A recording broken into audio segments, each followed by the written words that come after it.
मुझे परम सत्ता ने संसार के सामने पूर्ण रूप से प्रकट होने को मजबूर कर दिया है।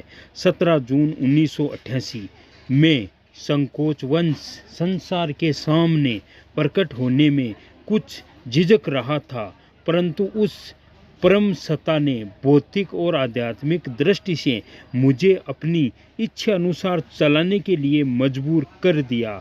सारे रास्ते बंद करके एक ही रास्ता खुला रखा जिस पर मुझे चलाना चाहती है। मैंने प्रार्थना की, हे प्रभु, संसार के लोग स्वांग रचे बिना मानने वाले नहीं है। मैं गृहस्थ जीवन से अभी निवृत्त भी नहीं हो सका हूँ, अतः संन्यास धारण करने की हालत में नहीं हूँ और इस युग के लोग स्वांग के बिना मुझे स्वीकार नहीं करेंगे। इस पर मुझे स्पष्ट दिखाया गया है कि देख, मैंने तेरा तन और मन सारा रंग दिया है। बनावटी स्वांग की तुझे ज़रूरत नहीं है। करता तो मैं हूँ, परंतु माध्यम तो तुझे ही बनना पड़ेगा। मैंने तुझे प्रारंभ से अंत तक सब कुछ सिखा और दिखा दिया है, फिर झिझक कैसी। मुझे स्पष्ट आदेश है कि जो कुछ होना है सभी पूर्व निश्चित है। सारे माध्यम मुझे स्वयं निश्चित समय पर निरंतर मिलते जाएंगे। इस प्रकार मुझे भौतिक संसार के सामने स्वयं प्रकट होना ही पड़ेगा। मुझे स्पष्ट बताया गया है कि आदिकाल से जितनी भी शक्तियाँ भौतिक संसार में अवतरित हुई है, सभी ने अपनी शक्ति का स्वयं ही परिचय दिया है। संसार का मानव इस स्थिति में कभी नहीं रहा है कि उसने अपने आप उस शक्ति का पता लगाया हो। इसके विपरीत संसार की तामसिक शक्ति कभी नहीं चाहेगी कि सात्विक शक्ति का उदय भौतिक जगत में हो, अतः उनका विरोध करना जरूरी है। विरोध इतना प्रबल होगा, प्रकाश भी उतनी ही तेज गति से फैलेगा।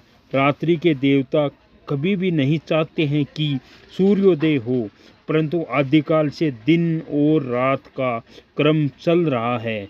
प्रकाश और अंधेरा दोनों ही उस परम सत्ता की देन है।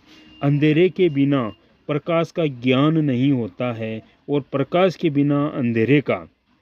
दोनों एक दूसरे के विरोधी दिखते हुए भी एक दूसरे के पूरक और सहयोगी है।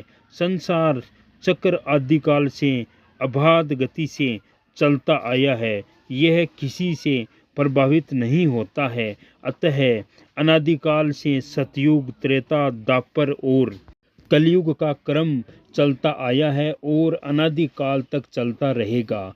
हर युग का एक निश्चित समय होता है। इस कर्मिक परिवर्तन में कोई शक्ति रुकावट नहीं डाल सकती है। यह सब बातें मुझे बहुत अच्छी प्रकार बता दी गई है और समझा दी गई है। मुझे जीवन के प्रारंभ काल से ही ये बातें दिखाई और समझाई जाती है, परंतु मैं आज तक इसे मानवीय कल्पना या मन का खेल समझता रहा। इनमें भी सच्चाई है, मुझे कभी विश्वास नहीं हुआ, परंतु ये सारी बातें जब भौतिक रूप से सत्य होने लगी तो मैं बहुत आश्चर्यचकित हुआ।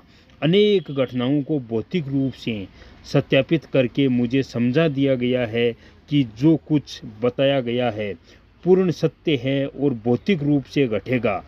भारत में ही कार्य करने की मेरी कल्पना पर स्वामी विवेकानंद जी के पत्र पढ़ाकर पानी फेर दिया। स्वामी जी ने संस्था के लोगों को अमेरिका और पेरिस से जो पत्र लिखे, उनमें मेरा मोह भंग हो गया। स्वामी जी ने लिखा था, भारत में तो मुझे रोटी के एक टुकड़े के साथ डलिया भर गालियाँ मिलती है। मैं कहीं भी जाऊं, प्रभु मेरे लिए काम करने वालों के दल भेज देते हैं। वे लोग भारतीय शिष्यों की तरह नहीं है, अपने गुरु के लिए प्राणों तक की बाजी लगाने को प्रस्तुत करता है। पाश्चात्य देशों में प्रभु क्या करना चाहते हैं, यह तुम हिंदुओं को कुछ ही वर्षों में देखने को मिलेगा। तुम लोग प्राचीन काल से यहूदियों जैसे हो और तुम्हारी स्थिति नाद में लेटे हुए कुत्ते की तरह है, जो न खुद खाए और न दूसरों को ही खाने देना चाहता है। तुम लोगों में किसी प्रकार की धार्मिक भावना नहीं है।